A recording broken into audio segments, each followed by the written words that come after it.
Hello. They've happened. The WSL fixtures have dropped. The championship fixtures have dropped. We have got all the chat with regards to that. The streaming rights have changed. And I think I found probably the most exciting weekend of women's football that there has ever been. So let's not muck about. Let's get straight into it, shall we?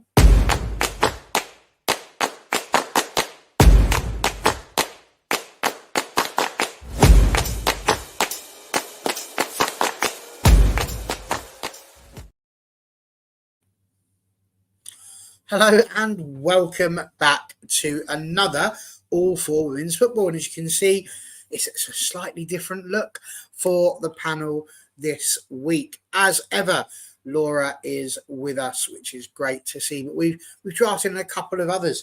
Some would call them upgrades. Some would call them replacements. I'm not making a say on that either way. But we do have two fantastic people joining us this week. We, of course, have Rob just below me there, just trying to get the perfect angle, which I'm sure he will have for you all incredibly soon. And, of course, just below Laura there, we have got Freya as well. So it should be an absolute delight. I'm really looking forward to this conversation.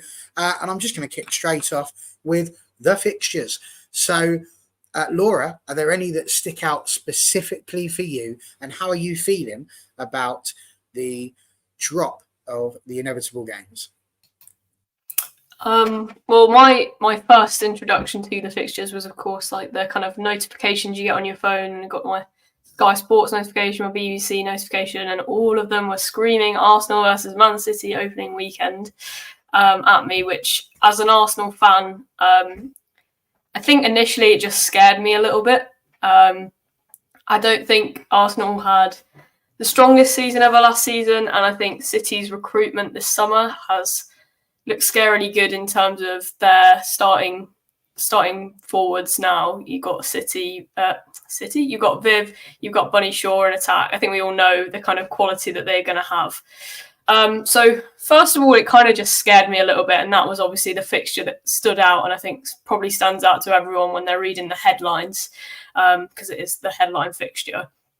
But yeah, I mean, it's not the worst fixture to get out of the way. There is a point that's been made, and I'm sure Rob will be fairly happy about this, that City and Arsenal will, of course, be sandwiched that with Champions League qualifiers, so could be a bit of a tasty run there and a potential stumbling block. But we're getting it out of the way early on, and that's suited us well in the past when we beat Chelsea on the opening day, and it could set us up really well.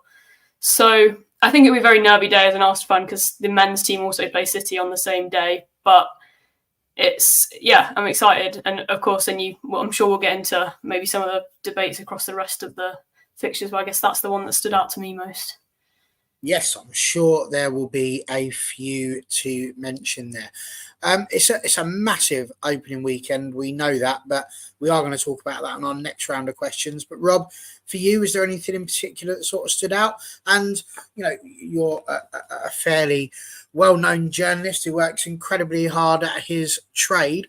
Do you have the same level of, I don't know, sort of anticipation over the fixture release as maybe, say, your bog standard fan? I mean, I did know with a couple of them. I did, again, from some whispers and stuff I had, someone said to me that, you know, Arsenal and City have got, are playing each other at the start. And someone did say to me that, United's end to the season isn't very fun on paper. But I think, a lot is made of fixtures. And I always do say this. Every team ultimately plays, everyone twice. I think an awful lot is made of the fixture list. And in reality, because of the nature of the WSL, every team, I think, really can beat each other. I do think that, Chelsea will be quite happy from our point of view getting Aston Villa on the opening day. Always nice to start off at home. And, Chelsea versus Aston Villa at Kingsmeadow. This year we had the ridiculous, an elite red card. The season before, it was sort of the first emergence of Lauren James, really, as a star player. The year before that, we had Sam Kerr, the last-minute goal, and me breaking a seat at Kingsmeadow. And, now we've got long enough on from that I think the statute of limitations has passed for me to get banned from the stadium. But it's, I think it is, it's a fixture I think Chelsea fans would take on the opening day. But at the same time, we've seen, banana skins before, especially with Chelsea. They don't tend to necessarily start the best. I actually have to say, I think for me, one of the most interesting fixtures actually comes in the Championship on their opening weekend with London City Lionesses playing Newcastle. I think that's two teams that have invested very, very heavily. Obviously, we all know about Michelle Kang's investment at London City Lionesses, and I don't think anyone expected Kosovare Atalani playing in the second tier. And obviously Newcastle have also, invested well and have ambitions to reach the WSL. So I think that's a really fascinating fixture too. Absolutely. And Freya, coming from your point of view, obviously your work is generally around Aston Villa for the most part. And obviously being a fan of that's going to be quite a big thing as well. But with the news, of course, that all of Villa's home games are going to be played at Villa Park rather than Walsall, which is a lovely thing. Did that add an extra tinge of joy, I suppose, and interest to the fixture release for you this weekend? Yeah, I suppose so, because I was looking back at kind of how we've done at Villa Park for last season. We got 1 point out of 5 appearances there. So not great, to be honest. We haven't won there since, hang on, I got some stats up. We haven't won since, it was last season. And in May, no, it's March, 26th of March, 23 was the last time we won at Villa Park. So I think a lot of people, we've got a lot of optimism going in and just thinking, well, it can't get any worse. Villa Park is actually so much better for the players, for facilities, for everything. So we're thinking positive about it. And then we saw it that we're away to Chelsea. First fixture. So, start the new season well, as you mean to go on. But I think especially opening day last season when it was with United and so close, just missing out on even a point there.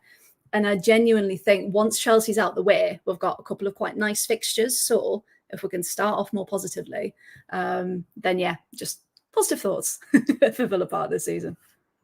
No, absolutely. I think that's fair. So listen, let's move on to the opening weekend. Laura's already alluded to that a little bit, but as indeed has Freya as well.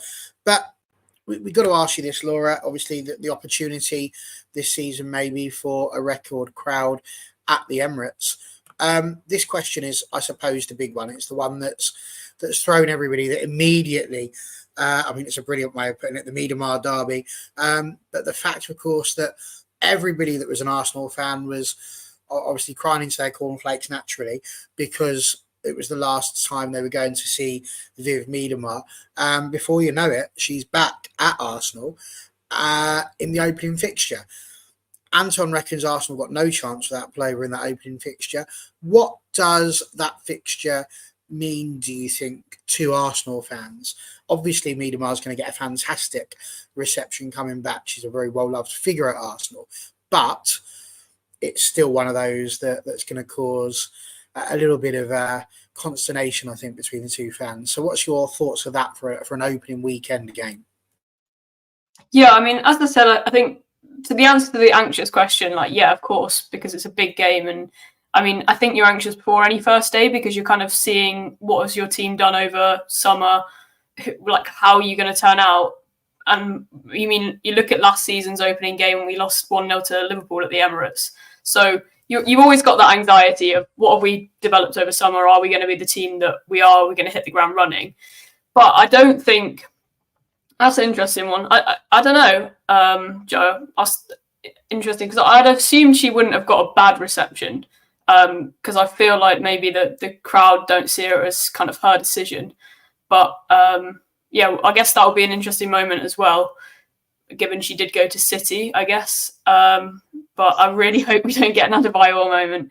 I think potentially we're playing them not necessarily at a bad time, and I think you're less likely to get another viral moment or something similar on the opening weekend when Miedemar potentially had less time to gel with that team in that setting.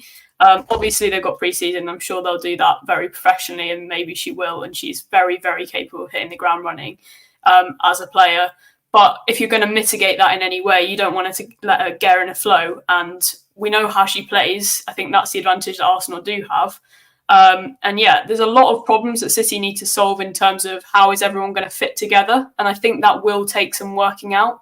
And if you're going to have to do that against a team like Arsenal, who are good, then I think it will be a really, really interesting game. And I'm not anxious in the way that I definitely expect us to lose, because we're at home, which is perfect. But I think it will be tough. I also think, though, you have this kind of mitigation with your first game where you can just kind of say, well, it's our first game. We're not quite in our rhythm. It's against City. We're not necessarily needing to win, whereas there's kind of a bit of a crisis after we lost to Liverpool. So it's a real big determinant, because you're also then like setting your tone for the title race. So yeah, it'd be really interesting. Just two questions, I think, that come from what you said there that spring to mind. The first one, I think, is an interesting one. If Miedemar does start, and let's say she starts well, and let's say she scores early, do you think the crowd, because of the nature of how it's been perceived, and especially if the game continues to go poorly, will turn a bit on Jonas Eidevall?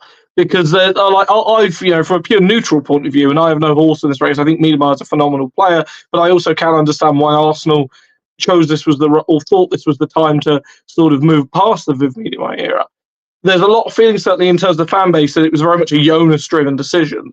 And obviously, his popularity amongst the Arsenal fans, I think, is patchy, to say, I think, the best. There are some of them that, are still very much Jonas, sort of very much strongly for Jonas, and some people that very much, quite frankly, would like to see him out. And then I suppose the follow-up question, as you said, the opening day, and obviously you don't sort of expect to beat City.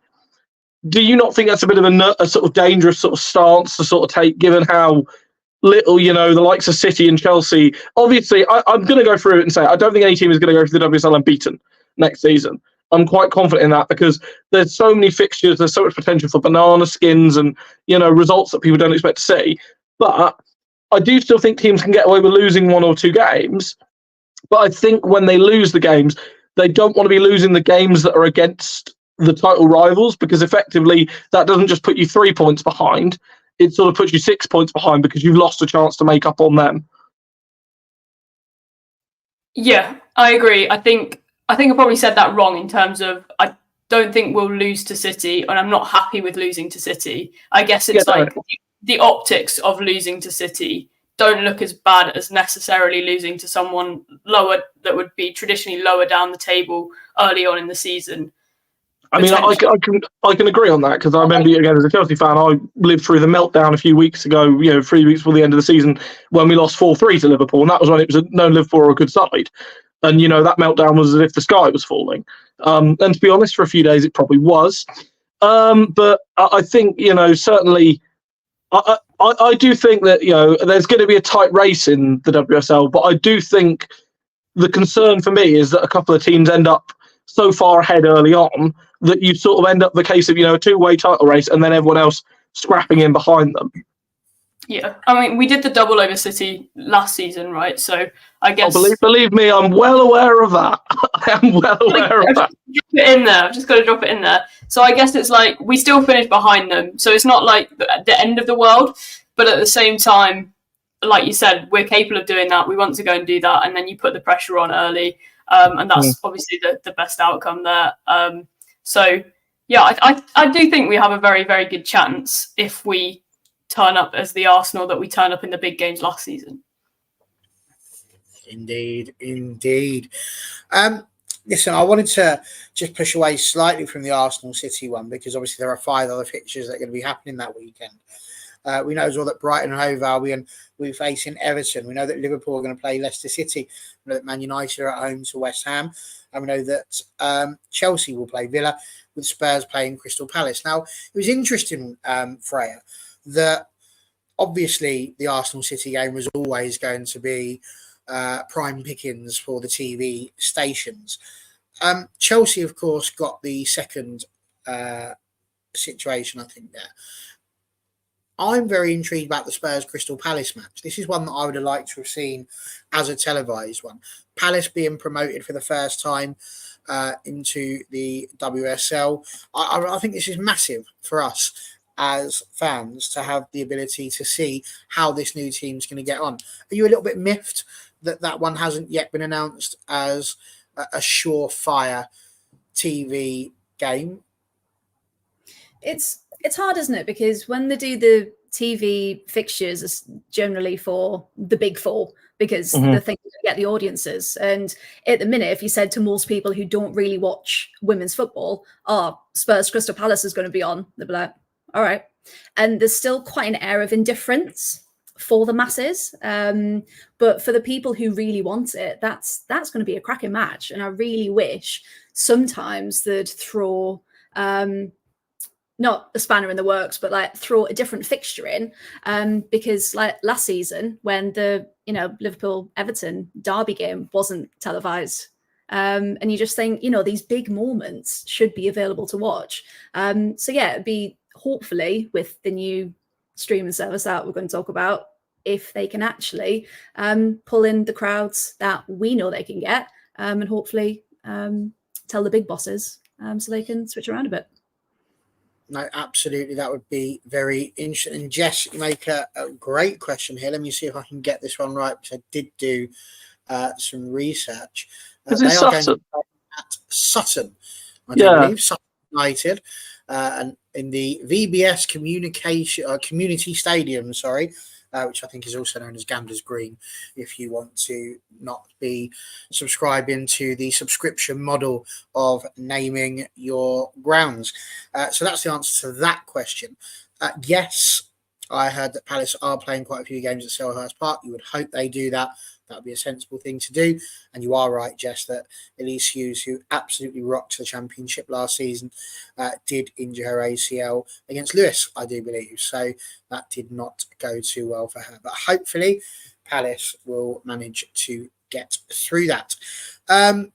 Rob, anything you want to add to the same question I asked prior, really, about the Palace TV game, and of course Chelsea obviously being chosen as champions? I mean, I'm going to segue it slightly and have a little bit of a rant. I like a good rant, Barry, and I haven't had one of these for a while.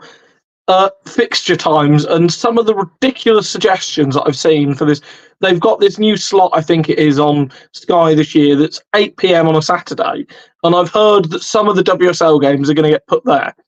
Now, if you want to grow the WSL and you want to continue getting strong fixtures, please, please, please stop putting things like, Manchester United away at Brighton on 8 p.m. on a Saturday. It is an absolute farce for, the travelling fans. It is a farce for the home fans. If you're going to do a London derby under the lights, I think, I don't know if you came to Stamford Bridge last year, Laura, but I think, Stamford Bridge, that was one of the best atmospheres I've had at Stamford Bridge, and in general for a WSL game, because it was under the lights. The fans were pepped up for it. Obviously, we had the nonsense beforehand that sort of, I think, allowed people to get even more riled up. But it's such a ridiculous TV slot. And the same with, that Sunday morning slot where you've got things like Manchester City coming away to Tottenham for the 12 o'clock kickoff on the Sunday or whatever. It is a ridiculous, ridiculous slot. And I think in general, there's been a lot said about away crowds. And I know there's been a lot of discussion in the Chelsea fans because the fact there's only 3 games at Stamford Bridge this year, because they've sort of said, they're doing away game. They're doing games against Arsenal, against Liverpool, against Manchester City, because all of them were bringing, Manchester City, Liverpool and Arsenal, I believe, because they were bringing away crowds and strong away followings. And I think if you're going to grow the WSL further, you need to start encouraging that. And this is why I think Villa Park's going to be a really interesting litmus test, because I think certainly when Chelsea have to go visit there, I know I'm going to be getting a ticket for it. It's one of my favourite stadiums in the country. I think it's a fantastic one for an away day. It's in a great place. You get a really good view of the pitch. Chelsea don't have the best record of Villa Park on the men's side, but certainly, on the women's side, I will miss the Pam Lambescott Stadium. Site of some absolutely historic moments from a Chelsea point of view, including seeing the great moment that Joanna Rittinkana had finally realised that she could sprint past someone and not just run down the wing. She could actually run past someone and shoot.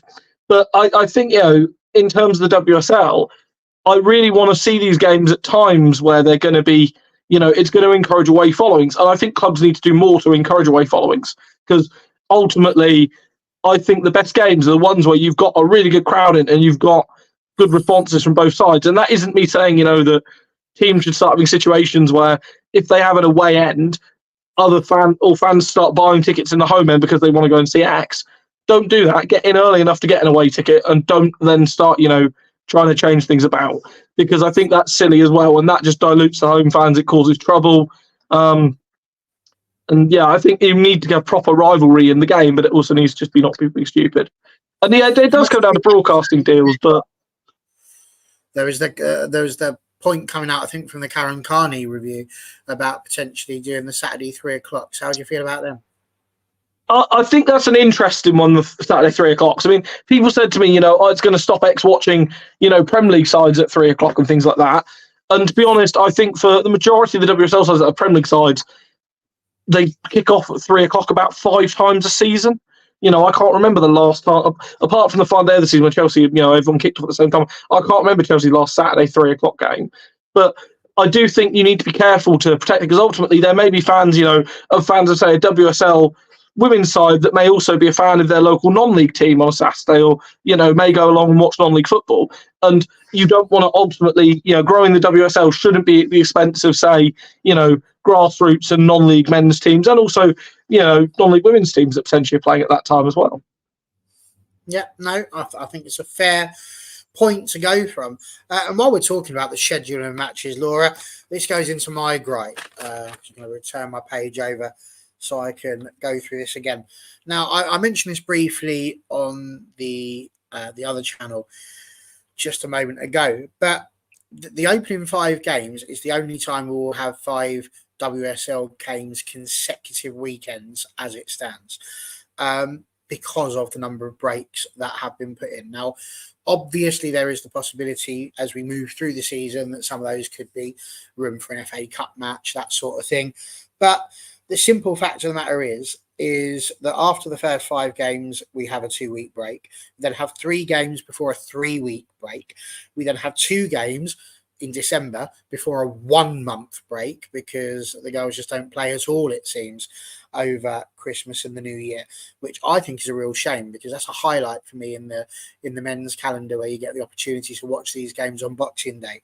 I do feel like a trick is being missed there. And then we've got one of the maddest things. We play 3 games, have a 2-week break, 1 game, 2-week break, 1 game, 2-week break. That's got to be where there's some FA Cup matches going on, because if not, that's absolutely mad.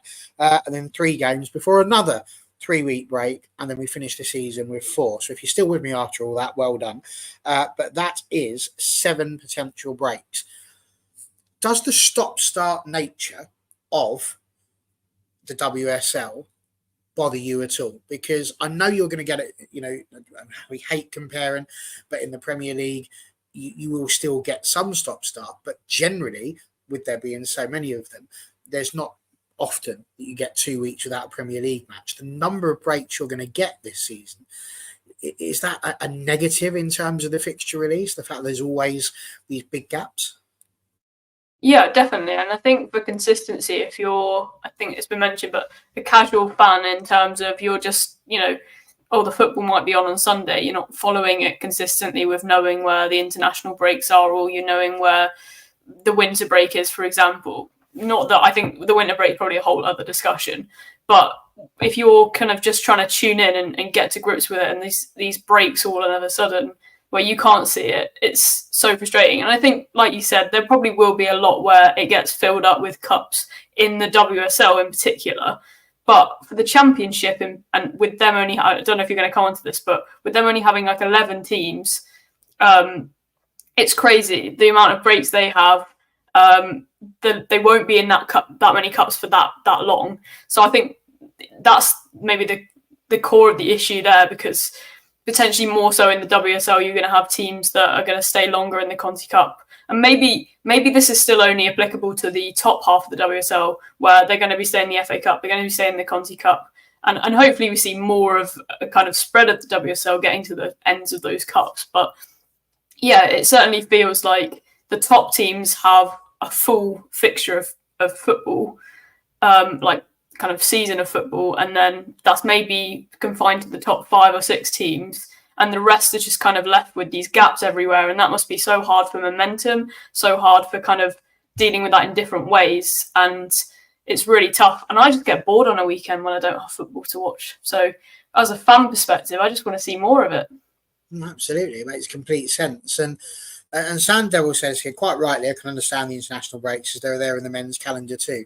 Well, like I say, I sat down to research this show. I didn't just turn up and decide we were going to have a little chat about something that we didn't know too much about. And I thought, well, I'll have a look and see when the international fixtures are going to be. So naturally, I went to the England women's website to see when the upcoming fixtures are, only to find out that there's none booked in on the England website. So I checked a couple of others. I went to the BBC to see whether or not they had some fixtures for England women. And lo, they did not. Now, there must be some in, but there's not, obviously, because we have some Euro qualifying ones coming up. I know we've got that one in October, and there's another one in November. Obviously, England aren't necessarily going to be in that, but that doesn't mean there wouldn't need to be international breaks. There's likely to be friendlies going on there. But the lack of ability to find these dates. I tried to find the Women's FA Cup round dates for 24-25, and all you can find are the ones from 23-24. I tried to find the round dates for the Conti Cup. They're not even populated, obviously, because the draws haven't happened. But where is it? Why is it so hard, Freya, do you think, to find this level of information so that we can accurately plan what's going on with the women's calendar as you can do with the men? Because you look at it for the men, you've got the round dates on the FA website for the FA Cup. Why can we not just have that for the women as well? Why can't it be a little bit more open and updated a bit more regularly? What's the drama? Why must it be so blinking difficult?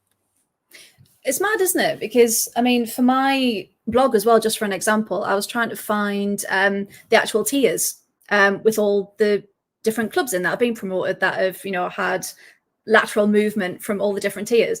To find that PDF took me so long because the website it's not user-friendly at all. And you've got to really know what you're talking about to be able to find all these documents like you were mentioning. And I think for the most part, maybe it's almost, I don't want to say an ignorance, but maybe just a bit of, oh, well, no one's really looking for them. And it's only people like us who want to talk about it, who want to plan, who, outside of the actual teams themselves, that they think interested. And it's hopefully with Newco, whoever they are, when they turn up, hopefully they make that information more accessible, because at the minute, you're right, it's horrendous to find anything below the Women's Championship. And even then, it's really tough. Well, there we go. I just genuinely think, like I say, the gaps are a nightmare. Got people in the comments saying if you want the international one, look at the UEFA cycle or the FIFA cycle. We're not even sure which it is. I can think of a word beginning with F that tells me what it is, but I'm not allowed to repeat it on a family-friendly show. So there we go. But yeah, that's just kind of wanted to get that one out there. We've had a Rob run, now we've had a Barry run. It'll be interesting to see if we get a Laura or Freya rant. But I do want to ask the pair of you, which I'm sure Rob is about, but he's just... I am about, it's just my camera's being stupid. Okay, fair enough. That's all good to hear. I wanted to have a quick chat about the potential derbies that are in the WSL this season. Obviously, there's the North London derby, which has been around for a while in the WSL. The Merseyside derby, which we know that Mia went to last season and was bored out of her socks, to be fair on that one. She didn't really enjoy it as much as she would have liked to, which was a shame. We've got the Manchester derby, of course, and with 5 London clubs, there's going to be 8 London derbies effectively throughout that as well. Laura, is that one of the first things that you look for? The North London derby, obviously, for you, I would have thought. But is that one of the first things you have a look at for all the derbies? And do you think that they are still as relevant in the women's game as they are in the men's? I do look out for them, and I think they always add to it. I think also you get, I think the North London derby, say Arsenal versus Tottenham, will probably be a bigger prospect in some ways for Arsenal. I mean, Tottenham are massively growing, so this might not be the case anymore. But in terms of maybe a season ago, a couple of seasons ago, Arsenal versus Tottenham was a bigger game than perhaps City versus Tottenham or United versus Tottenham, purely because it does have that element of local rivalry. And I mean, we lost to them last year, so it's kind of growing in that sense. And I think they are trying to push them. I'm quite excited about the fact that we'll get an M23 derby in the best named derby in the WSL for the first time, Brighton versus Crystal Palace. So that'll be an interesting one to see if those do develop. I do think they don't mean quite so much at the moment, because I think women's football, I guess local rivalries do matter, but I think they're still growing, and I think they're growing well. And I think the fact that we're having them, we've traditionally had them in the bigger stadiums, has seen them more and more kind of promoted and pushed in that way of like a big event type thing, which isn't always the best way to necessarily sell these things, but it's good that we're growing the game in that way. I do think you also get, I liked the way in women's football, I think we should promote it more, of kind of growing rivalries within women's football. Like, we don't need them to necessarily be the same ones from the men's game. Like Arsenal versus Chelsea, to me, in the women's game feels like the biggest rivalry for me at the moment, and maybe we're dropping away a little bit. Hopefully not. We're going to be back on it this season. But I mean, the 4-1, 3-1 Sockgate, like, I think those are the matches that stand out most for me. And I don't think Arsenal versus Chelsea in the men's game has necessarily had the same kind of history to, well, it probably does have a history, but I can't think of the perfect comparison, but you're getting more natural kind of rivalries in the women's game, which I'd like to see a bit more. And particularly, Freya's perspective on this would be really interesting, because obviously Aston Villa don't have necessarily a traditional local rival in the WSL. So I think it's nice to see kind of organic rivalries growing as well in the women's game. No, absolutely fair enough. Trebuchet has mentioned something that NT is not entirely sure about. I'm fairly certain he is referring to the infamous time when there was some dodgy lasagna between Arsenal and Spurs that was eaten, which naturally did not end up in the greatest of positions. Now, Joe is saying that Rob's done this intentionally, he's just sneering at everyone else's opinions. I don't believe this, because Rob would sneer at anybody's opinion if he felt like it, whether the camera was on or off. But we are going to ask Rob a little question. Do you agree with Laura on that one? When you're looking out for the London derbies, do you think Chelsea-Arsenal is the big London derby?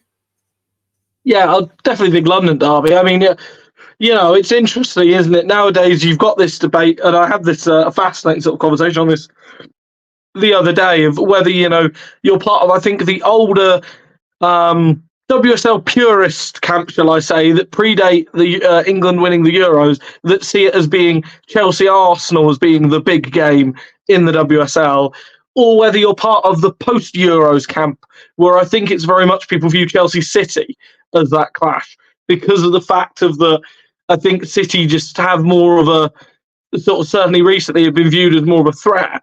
Now, personally, I still think both of them are huge matches, and I still, they're the ones I do mark on the calendar. But at the end of the day, I also, increasingly, I like just seeing every single game in the WSL and seeing all of them on the calendar. I particularly enjoy whenever I get to see my good friends at Manchester United, because I've got good mates generally from there.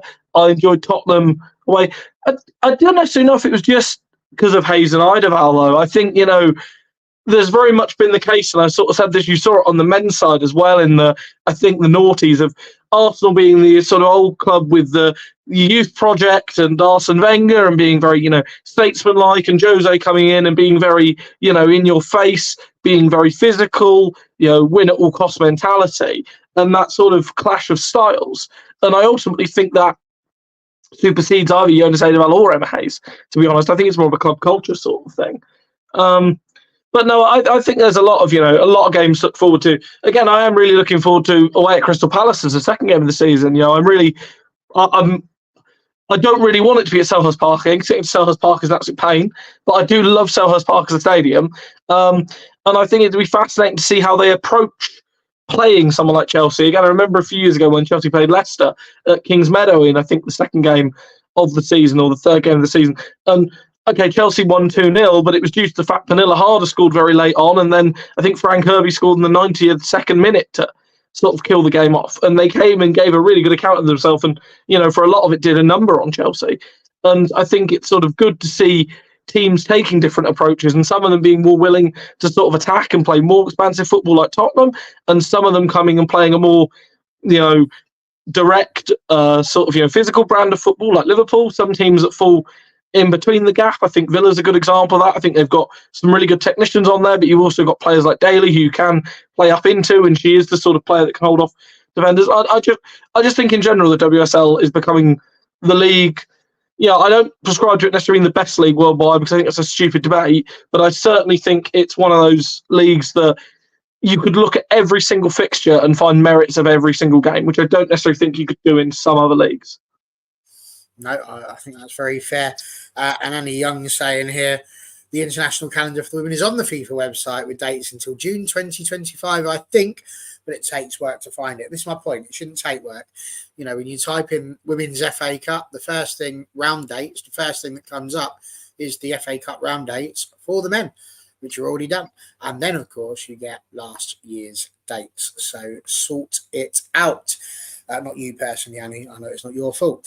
Fred, we're going to talk to you a little bit about derbies in a minute, because it's a pointless talking to a Villa fan about derbies currently in the WSL, as there isn't one. How rude. I'm going to come back to you on that, though, because we are going to move on to the Championship in just a minute. And then all of a sudden, we do potentially have a bit of a chat about a potential one coming up. So I will get your thoughts on that. I've written down a note to remind me. So I'm going to ask you to kick off this other part of it, which is the fact that the FA player has ceased to be when it comes to the WSL. So obviously part of Nuco's new system was, look, we can see Rob, is to get rid of the FA player in terms of WSL and Championship, and to now stream the matches that are not chosen for television on YouTube. Is this a good thing? I saw Tim Stillman put out that he thought the FA player was simply the most important thing that's ever happened to the WSL in terms of pushing women's football out there so that people could watch it as often as they wanted to, when they wanted to. The fact that you could replay the whole game if you really wanted to. You had the ability to see matches that weren't necessarily widely available. It'll still be the same with YouTube, I'm sure, if not more so. Is this a positive move by Nuco? Would you support it? And I think we'll all agree we'll be more than happy not to have to sign in again. Yeah, it got to the point, didn't it, where the FA player, the way it started, it was free. Like you said, you could watch all the matches. It had extra content, and for what it was initially, it was great. But it got to the point where it just wasn't fit for purpose anymore. The amount of people that were like, myself included, tweeting, being like, anyone else? Can you log in? I can't. No. What's the score? What's happening? And it wasn't beneficial for anyone. So I quite welcome the news, actually, to go on YouTube, and hopefully the streaming, maybe the quality will be better, but then that reflects on the actual equipment at the different stadiums.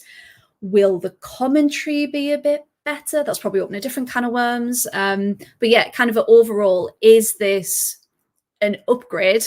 I really, really hope so, because yeah, the FA player wasn't working as it should have by the end of the season, especially. It's a very interesting one. TJ saying the FA player wasn't perfect, but it's still better than a lot of the streaming competition. And certainly just the fact you could watch it, but that single camera view, it was a delight when it finally turned into having 2 or 3 cameras that you could choose from. I simply remember the internet just going ablaze with the fact that, oh my God, you could see it from a slightly different view, which was quite something. But Laura, this is quite a big thing as well, isn't it? It's intriguing what the FA player means for overseas broadcast deals like Optus Sport in Australia. The point of the YouTube deal, I believe, is that it will be available globally. Is this, do you think, the main thing that Nuco are thinking of by sticking it out there on YouTube? It does attract a more global audience to the remainder of the WSL games, rather than forcing people to try and use things like VPNs if they wanted to try and access the games. Yeah, for sure. And I think that should be like the key thing from this YouTube deal. As much as we all love the FA player in a kind of fond way, The YouTube definitely does seem to just be more, as Joe said, the kind of accessibility of it. People who might not even necessarily have the deepest of interests might be watching some videos on YouTube and then get it suggested to them, and you get that kind of algorithm almost that will be promoting the game more and more to more people, and it does just feel like an easier way of watching it, I guess. The thing with the worldwide, how does it work with other, I guess, broadcast deals in different countries? I'm assuming YouTube won't be showing, like, say, Arsenal versus City on the opening day of the season because Sky Sports have got it, but will they just geo-block it for the UK and be able to geo-block it, like, specific, if they give it to Optus Sports in Australia, will they be able to geo-block that specific game? I don't know how it all works, but I'm assuming there's a way of getting it out to a worldwide audience, but still keeping the games that have rights with broadcasters and maintaining those broadcast deals, because it's obviously not impacted the broadcast deals here. And I assume other countries will still have access to those big games, or maybe that's what their broadcasters will take as well. So I don't think that'll be too much of an issue in terms of their bigger broadcasters also having it in different countries. But yeah, I think it definitely does seem like a positive move just in terms of people being more familiar with YouTube. Certainly does. And kind of we just put up the message there mentioning that actually being able to watch things on YouTube has been incredibly helpful for him, especially with the Frauen Bundesliga. So absolutely, there is a lot going on there. And here's what TJ says. They said it was going to be available worldwide, but I can totally see geo-blocking for some countries. I won't know until it starts, I would imagine. Rob, obviously, we've answered this question effectively, but taking that onto a wider level, we've mentioned the UWCL. We know that DAZN, for example, had a platform upon which to show women's football. It was behind a paywall. Eventually, they then made it free for people to watch. Where do you see that going? And what do you see being the future for the WSL? So it's a two-part question. In terms of DAZN, do you think they will still be offering Women's Champions League football? And is it likely to go behind a paywall again? Are they going to try that and see how many more subscribers they can get through that? And equally, do you then see the WSL at any point moving into a paid model in terms of being able to see these? Because we assume that on YouTube it's going to be free to air. But eventually, can you see that going behind a paywall in the WSL? I'll start with the DAZN point first and foremost, and I'll parrot the party line. DAZN have an existing contract with UEFA in order to broadcast the UEFA Women's Champions League this season. Are committed to making it as accessible as possible to all different territories in order to allow you to enjoy European football. Any decisions made in regards to putting it behind any kind of paywall will be communicated in advance. All right, now I've parroted the party spiel. My personal opinion on this, I don't think they will this year, based on some other conversations that have been had, and also the fact that I believe the broadcasting license, at least for 25-26, I believe is currently up for negotiation. I believe DAZN have lost some of the rights on that. Ultimately, I sort of said this to a few people. I think whichever broadcaster takes it on, they need to take it on in a way that they commit the resources to it. And I think DAZN have started to do this, but I think there's a lot more. Yeah, exactly. I think there's a lot more that can be, that can be done. In terms of the WSL, it's a really, really interesting sort of point. This is exactly it, is that, Sky and the BBC will have a lot of them. And when they stream on YouTube rather than their own website, there's a reason why they do it on their own website /app, but I can't get into DAZN internal politics here. It's one. If you catch me at a game and, you want to have a drink afterwards, I'll talk to you about that sort of element of that. But going back to the WSL, I think, to be honest, because the fact that big games are always going to be, at the moment, monopolised by the BBC and Sky, at least while they've got their existing broadcast deals, I find it hard to believe they're going to put things behind a paywall. What I do think in future the WSL rights might be, and I've said this, it wouldn't surprise me if eventually Premier League rights try and go this way, is that teams are trying to get more and more control and rights holding over their own things.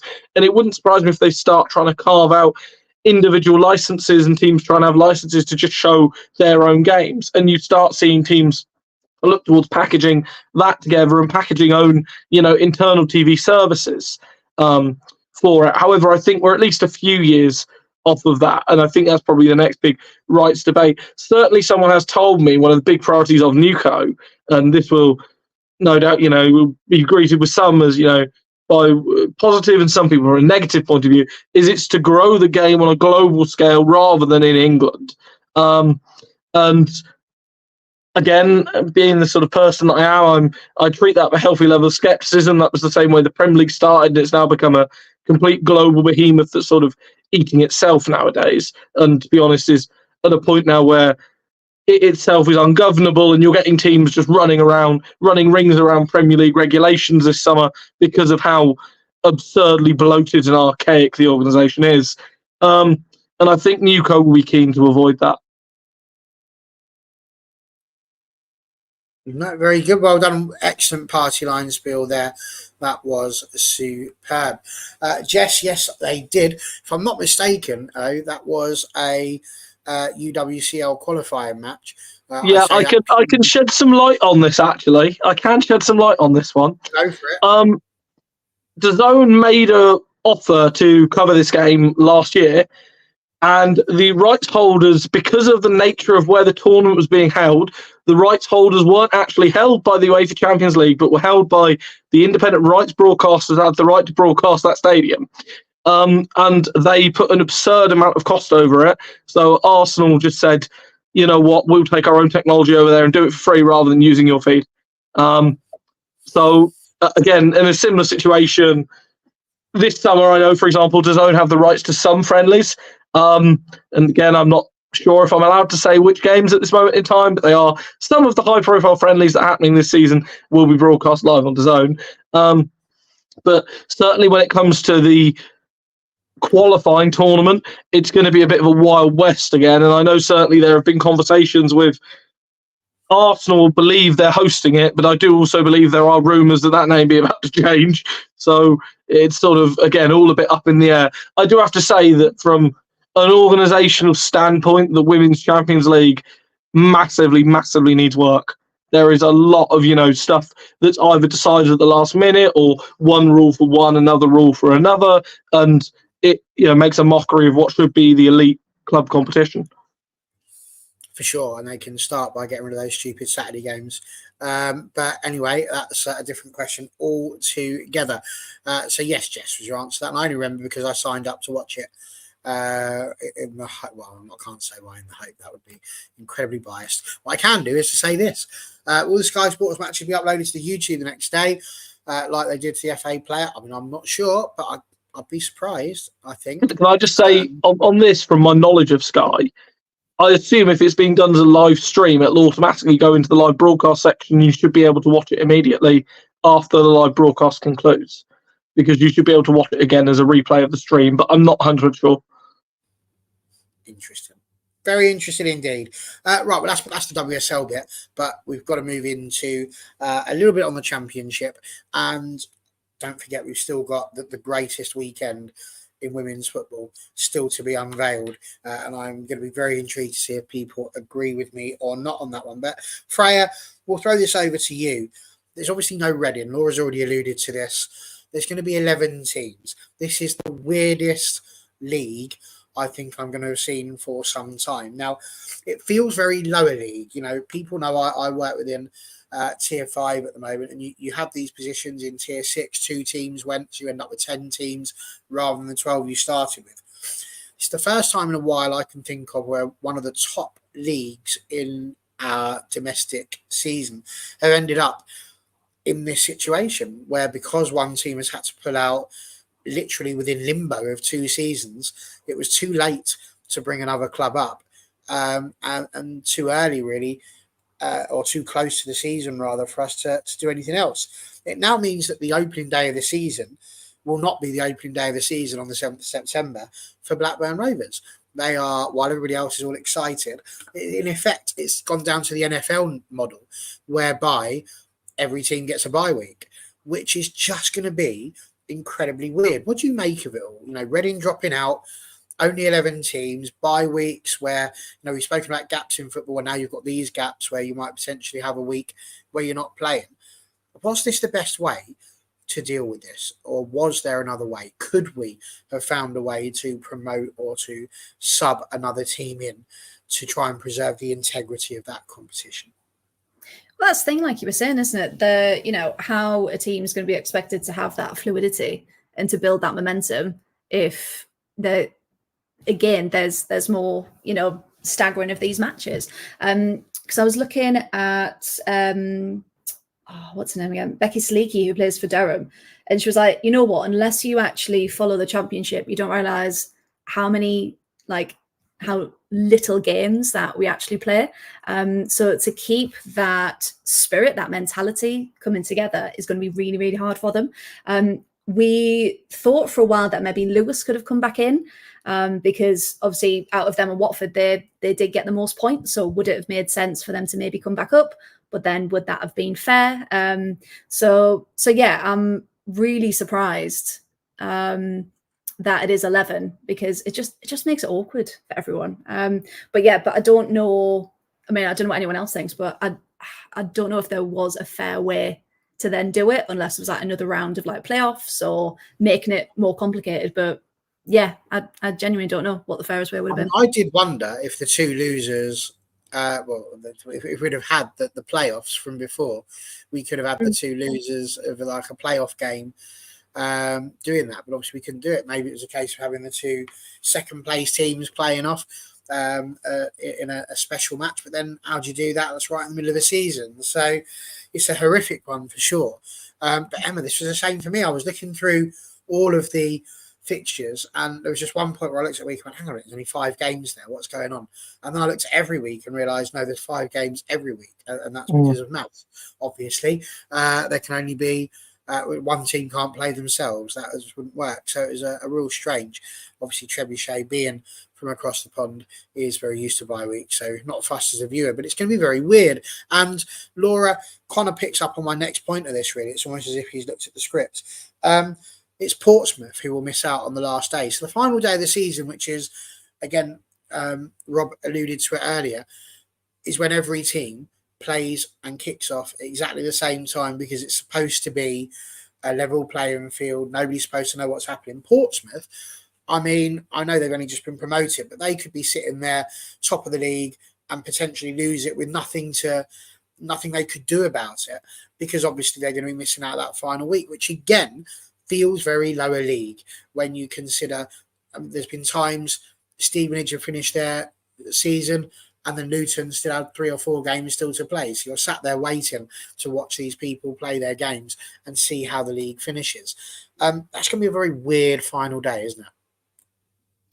Yeah, absolutely. And I think I can't picture a scenario in my head right now perfectly, but I think there's also those instances where, you may be getting a communication at half time where you're like, we need 2 more goals or we need X to stay in, and it kind of spurs the team on. And to have the kind of anticlimax of you won't have the hype around at the end of the season. I know they're professional players that are going to be like trained to do that, but you can't simulate that final day energy, I don't think, of having that kind of hype built up around it.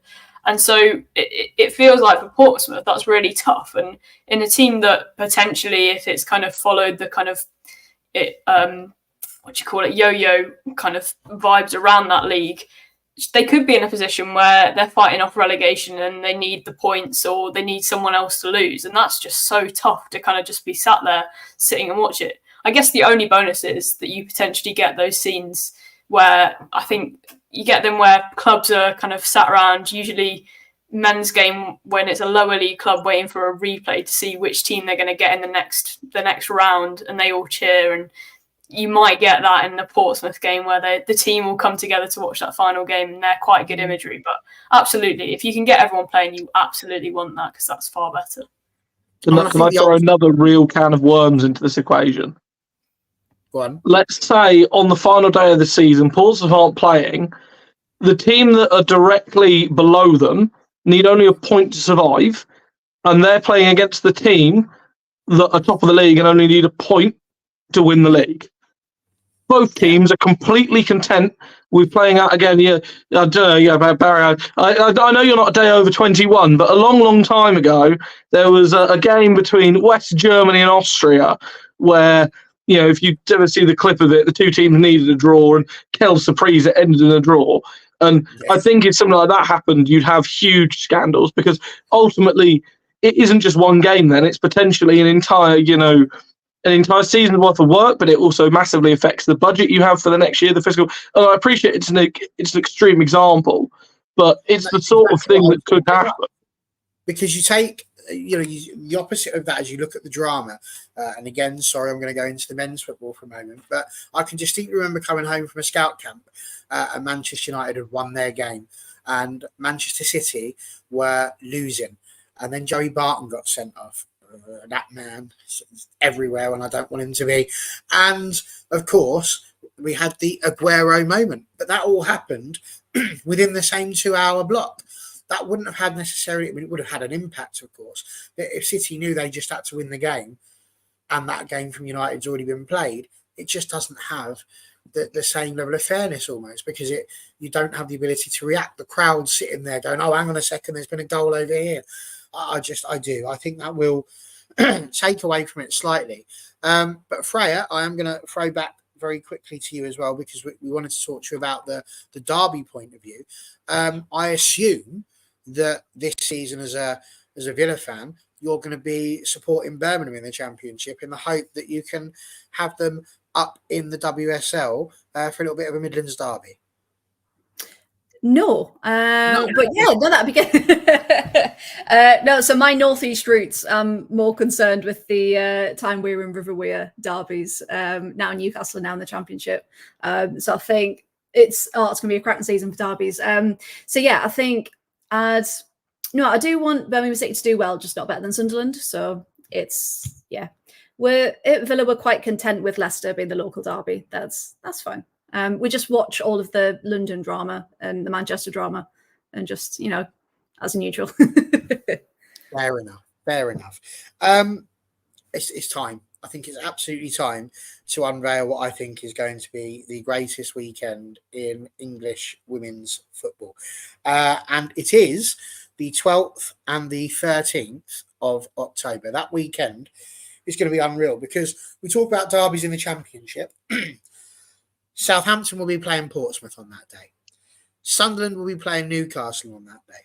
And when you move up to the WSL, Arsenal will play Chelsea, Liverpool will play Manchester City, and Manchester United will be playing Spurs, which is the exact top 6 of the WSL as they finished last season. So I'm going to ask you guys, would you agree with me that we all need to get that booked off of work if you're working at weekends? Is that not going to be the most wonderful weekend of football, or have I hyped it up so much that everything's going to be a 0-0 draw and everyone's going to find it terrible? Laura, we'll kick off with you on that one. No, I had written down when you said kind of the standout weekend, and week 4, which is the same weekend, was absolutely down there for me, is true Barclays. I hope it will all be really exciting, loads of goals, plenty of drama, because some quality fixtures. I'd written down a couple of others, and I think week 12, this was more confined to the WSL, but I think week 12 is a bit of vintage Barclays action as well. I'm just going to get the actual fixtures up to refer to, but we've got United versus Brighton, which has always got it's been a bit sticky sometimes. The Turland Classico. Yeah, you've got Crystal Palace Tottenham, which is obviously the first fixture of the open day, but I think that'll just be quite exciting. You've got Chelsea Arsenal, and you've got Villa City, which has always thrown up some shocks as well. So that feels pure Barclays for me, but I think in terms of quality football, you're absolutely spot on with week 4. All right, that's one down. Rob, would you agree with me that is without doubt the most wonderful festival of football we could have expected to have had? Yeah, I think it's good, and I also think, to be fair, this time around, certainly in the WSL, you've got some good fixtures at the end of the season, on the last day of the season as well.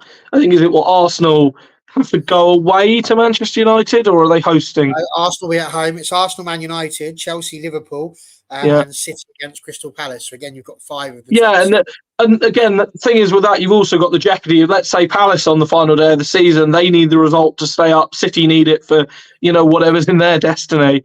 Then that's, I think it's good to actually have jeopardy on the final day. I think there's that, and I'd like to see it again. It wouldn't be good for my blood pressure again, but I would like the title race or whatever to go to the final day, because I looked at all of the European leagues this year besides the WSL, and most of them were decided in. Let's face it, Barcelona, you pretty much win the title after about 1 week, because you look at Real Madrid and think, they're nothing special. In France, PSG usually tail off sometime around the end of the Champions League qualification when they disappoint everyone again. In Germany, Bayern play Wolfsburg at some point in the first half of the year, and whoever wins that, tends to win the title. And in Italy, it's a case of, do AS Roma lose a game? And if, the answer is no, then, pretty much no one gets anywhere near them. So I think that I actually enjoy seeing the WSL being the really competitive league.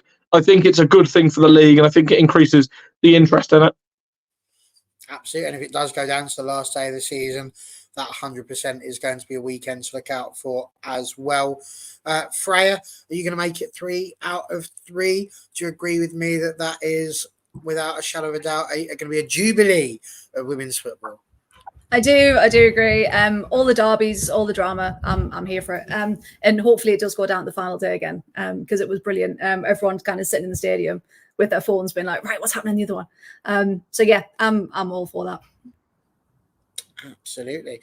The depressing thing about it with those was that I did think that the Championship had really thought it through. I did think there was going to be Southampton, Portsmouth, Sunderland, Newcastle, and then they were going to switch it on the same day, which was the 22nd, 23rd of March. It's not, unfortunately. I thought they were really thinking about how they were going to do that and have it as like derby weekend or something like that.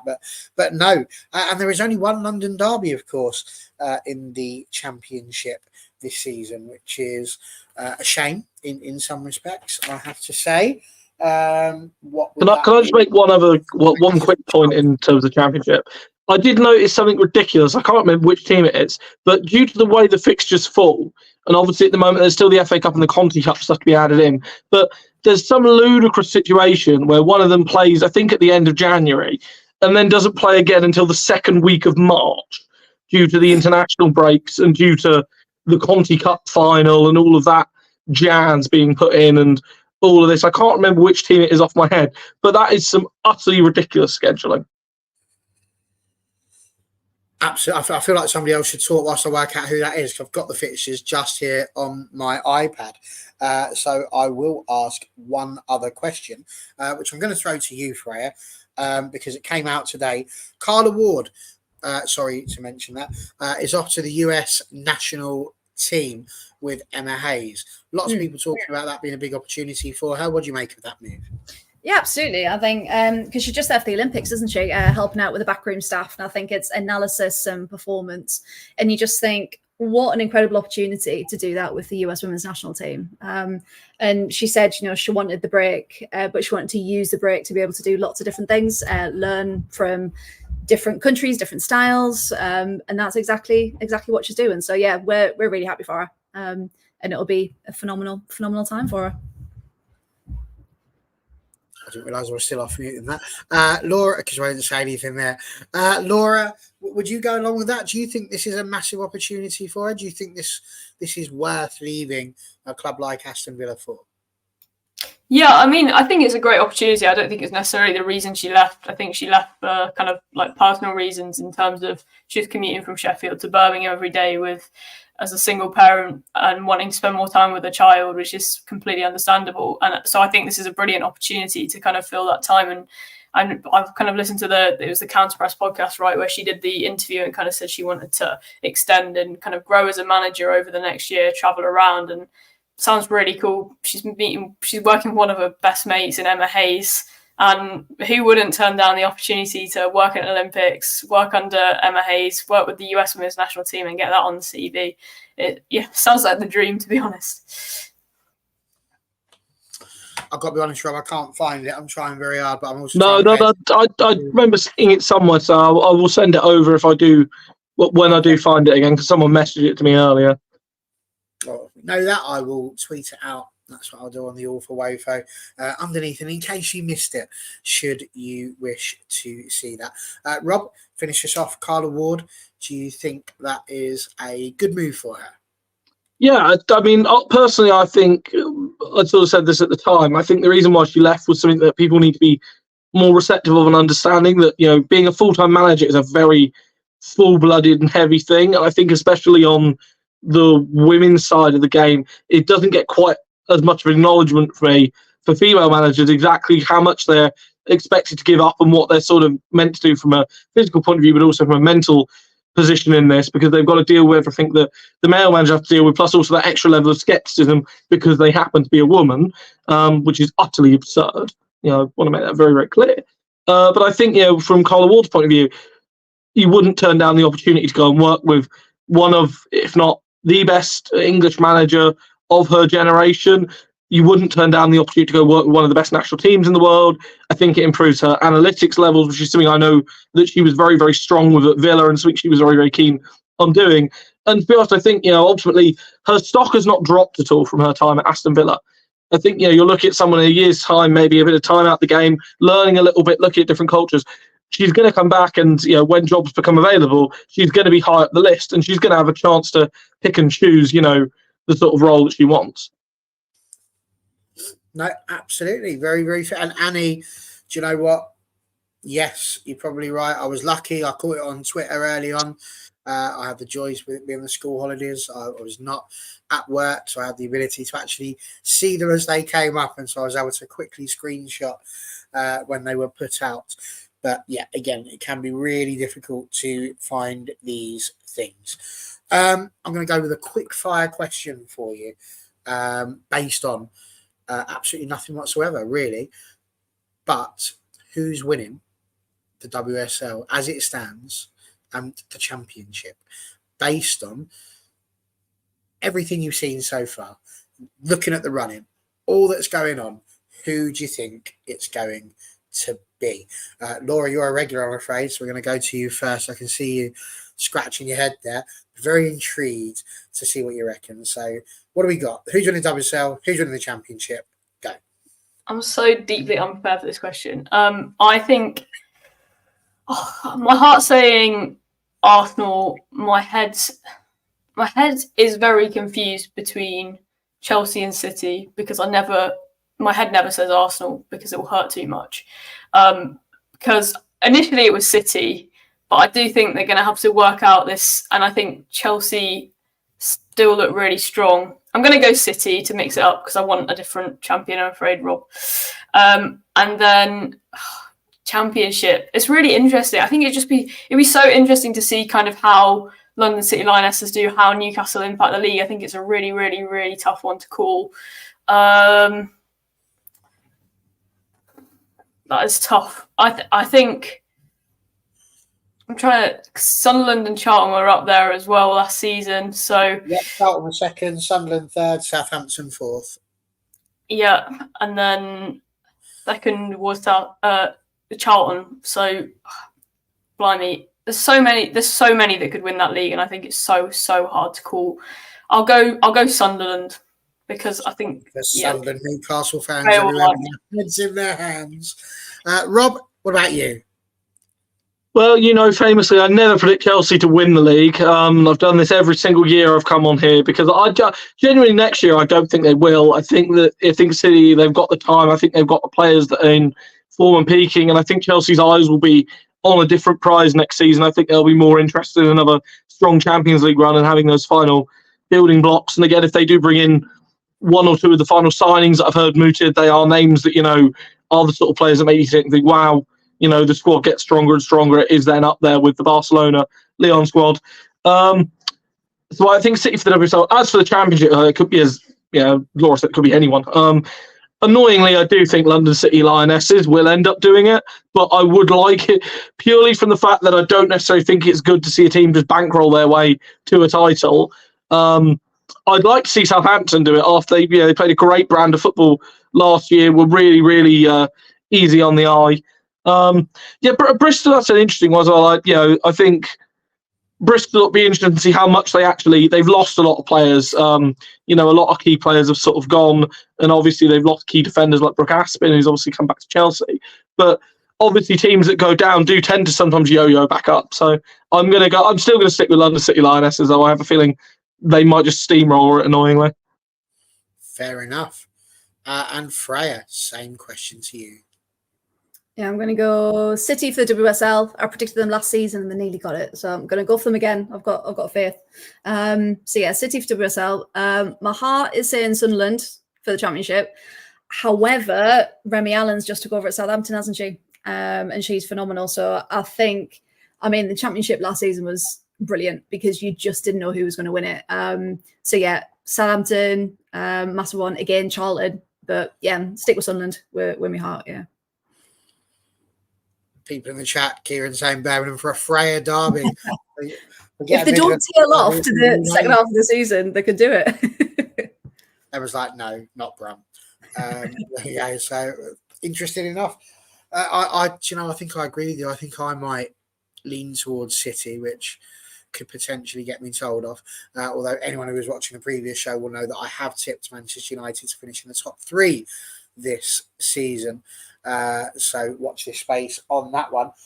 Championship wide, I'm going to be keeping my eyes on Newcastle big time. Their rise through the ranks has been mentioned, and in terms of how they are trying to sort that out. So I think they will be one to look out for. But absolutely, it's probably the most interesting league of them all, and that's kind of what you want when it comes to WSL as well, to be in a situation where actually there could be a lot of teams vying for it, regardless of who actually wins.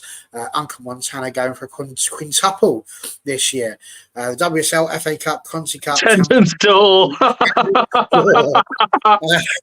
Which is quite a trophy to have. I see Arsenal winning the attendance door, if I'm honest with you. But who knows? Maybe Villa Park will be sold out a few times as well. And to finish us off, LDev is putting £100 on Man City and Southampton double. Well, come back and see us in a year's time and let us know whether or not you're a millionaire, Rodney. That would be superb. Guys, I've thoroughly enjoyed it. An hour has gone by. We've had a brilliant time chatting about football. Let's just throw them out quickly. Rob, anywhere that people could find you and your musings on football, where would they see you? You can find me via the Zone page. I'm writing for them. I'm actually going to be starting a new project very soon with someone else, so watch this space. And also you can find me at journalism_RP. Perfect stuff. Freya, whereabouts might people find more of your ramblings? My ramblings and ravings. So I'm at T4AT Rights, or I'm at the whole 115 yards as well. Perfect. And Laura, should people wish to find out more from you, whereabouts would they need to go? Just head to my Twitter. I would like to point out to LDev that I do work for a non-league club every weekend, so I'm more than aware of that, and I'm there every weekend. So I've been raised on non-league football. Don't worry, LDev. But yeah, on my Twitter, and subscribe to Moving the Goalposts on the Guardian for a Wednesday upcoming. Moving the goalpost. There we go. That's something new. That was a goalpost that was moved, because I didn't even know about that as well. If you haven't already on here, it's an excellent segue. Please do like and subscribe. It would be lovely. It's been brilliant. We've had so many of you in the chat. Listen, we've spent ages all throughout the summer talking about the fact that football was coming home. It didn't. But now the fixtures have come out. It's a bit bloody close, isn't it? See you next week.